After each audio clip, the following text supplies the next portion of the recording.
So let's start off with our first question. We'll be doing 10 questions today out of the entire question bank of obstetric anesthesia.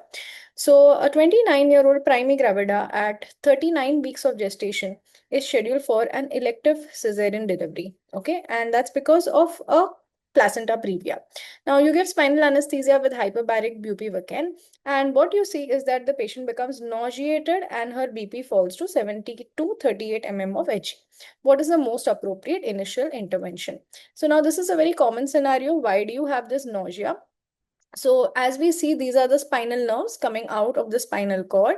We all know that whenever we give spinal anesthesia, we are mainly blocking the thoracic and the lumbar spinal nerves, correct? We give the spinal anesthesia somewhere over here at L3, L4 or L4, L5 intervertebral space. And from here, the drug will spread upwards towards the thoracic and the lumbar spinal nerves, thus blocking all of them. Now, we all know that we have autonomic nervous system made up of the craniosacral nerves. Craniosacral nerves are the main parts of the parasympathetic nervous system. Versus the thoracolumbar nerves, they make the main part of the sympathetic nervous system. So if we are going to block the thoracolumbar nervous system, that means we are going to lead to a sympathetic blockade. The sympathetic nervous system will be blocked. Now, the main work of the sympathetic nervous system is to cause vasoconstriction. So if there is sympathetic blockade, there will be vasodilation. And this vasodilation is leading to a fall in the blood pressure of the patient. So that is why whenever you give spinal anesthesia to any patient, the first thing that we see is there is a sympathetic blockade leading to fall in blood pressure. Now in obstetrics, we often say that to prevent this, we either preload or co-load the patient. Preloading means you give 1 liter of ringalactate to the patient prior to giving spinal anesthesia, or co-loading means while giving spinal anesthesia, you fill the patient up with 1 liter ringalactate. This prevents the massive fall in blood pressure which happens after spinal anesthesia because of sympathetic blockade. Now, the patient is feeling nauseated over here because of the hypotension, and this hypotension reduces the cerebral blood flow. So because of reduced cerebral blood flow, patients often get features like dizziness and nausea and vomiting.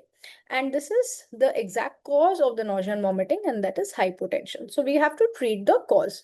So to treat the hypotension, what we can do over here is we can give the patient IV ephedrine. All right. Now, ephedrine is one of the preferred drugs whenever there is spinal induced hypotension.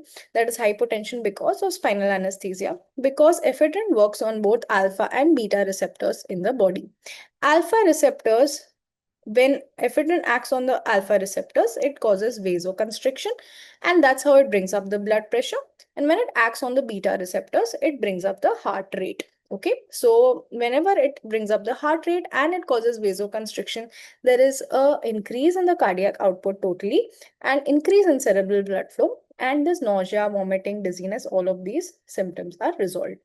Let's have a look at the other options. Place the patient in a head up position. If you place the patient in head up position, that is reverse Trendelenburg position, head is up, feet are down, that will lead to further reduction in cerebral blood flow, and there will be further hypotension, nausea, vomiting in the patient. So this is absolutely not necessary. Not advised. IV ondansetron will only treat the symptom, that is of nausea, but it's not going to treat the cause, that is hypotension leading to nausea. Atropine will treat the fallen heart rate if there is any, but over here you have to treat the hypotension, and that is not going to be treated with atropine, so that is not the answer. So that is our answer over here is administer IV ephedrine. Next one, you have a 32-year-old pregnant woman at 28 weeks of gestation. All right, so she's quite early. She comes for routine antenatal checkup and she's asked about cardiovascular changes in pregnancy. The medical students are asked about cardiovascular changes in pregnancy.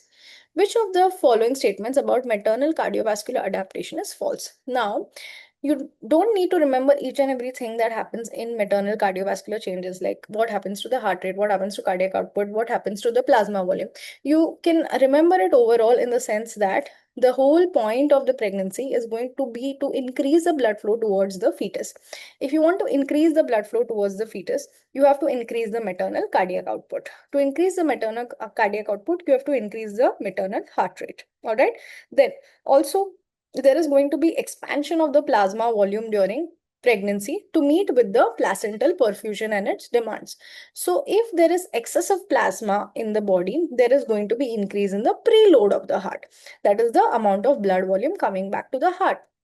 The heart cannot accommodate so much of blood volume at once, so automatically it will improve or increase its heart rate so that it can push out all this excessive preload towards the placenta. All right.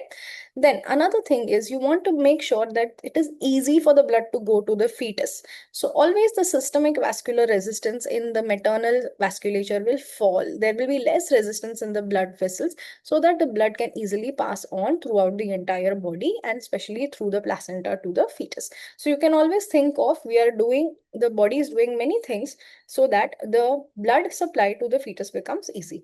All right. Okay, so thinking on that, heart rate in the mother increases, yes, so that they can accommodate the excessive preload as well as increase the cardiac output.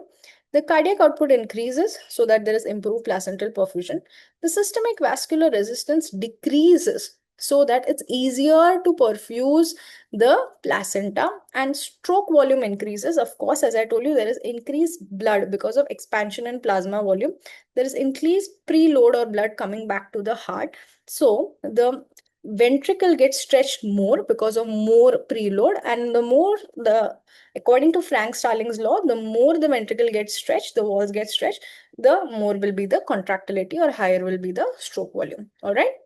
So the answer over here is going to be option C. Now, this is a small table of what are the changes in maternal vasculature or hemodynamics during pregnancy. So there is an increase in the cardiac output by 40 to 50%. Stroke volume increases by 30%. Heart rate increases by 15 to 25%. Intravascular volume or plasma volume expands by 45%. And the systemic vascular resistance decreases by 20%. Decreases by 20%. All right. Then one more thing is the oxygen consumption, which increases by 30 to 40%. So these are all the important changes that take place in the maternal cardiovascular system that we need to remember. All right, next one. So you have a 27-year-old woman in her third trimester. During a lecture on pregnancy physiology, there is a discussion on hematological adaptations in pregnancy. Okay, so now cardiovascular changes are discussed. Now they want to know what are the coagulation related changes in pregnancy.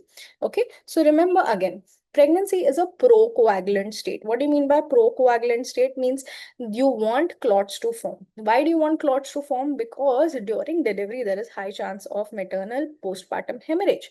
So you want the body to adapt in such a way that you can prevent the hemorrhage from happening. And if it happens, you have enough number of platelets, coagulation factors, and fibrinogen in the body to stop the hemorrhage from happening. All right. So think of all the things that would help in that. All right. So first thing that we have that we can talk about are the coagulation factors. You want the pregnancy to be pregnancy is a prothrombotic state. It is more towards formation of clots. So you want the coagulation factors to increase. So when we talk about coagulation factors, especially factors 7, 8, 10, and fibrinogen are increased significantly during pregnancy. All right. Then the next thing that we talk about is the platelets. Now, with the platelets, there is actually a fall in the number of the platelets, but this fall is just relative. Why is it relative? As we discussed in the previous question, there is an increase in the plasma volume during pregnancy. Okay, so this plasma volume, when it expands, it looks like all the cells that are there in the plasma, that is your RBCs, WBCs, platelets, it looks like the number has fallen. So it is actually a dilutional thrombocytopenia. Okay, there is a reduction in the platelet count, but that's only because of excessive plasma volume leading to dilution of the platelets per cube of the plasma. Okay, so the number of platelets overall remain almost the same, but because we have something called as dilutional thrombocytopenia. All right. So there is not a significant decrease in platelets, but there is a slight dilutional thrombocytopenia that we see. Okay, slight reduction in platelets. Marked increase in fibrinogen, yes. Decrease in factor 7, no, as I told you, the factor coagulation factors increase, and amongst them are factor 7, factor 2, factor 8, and factor 10. All right. So, which of the following is typically seen in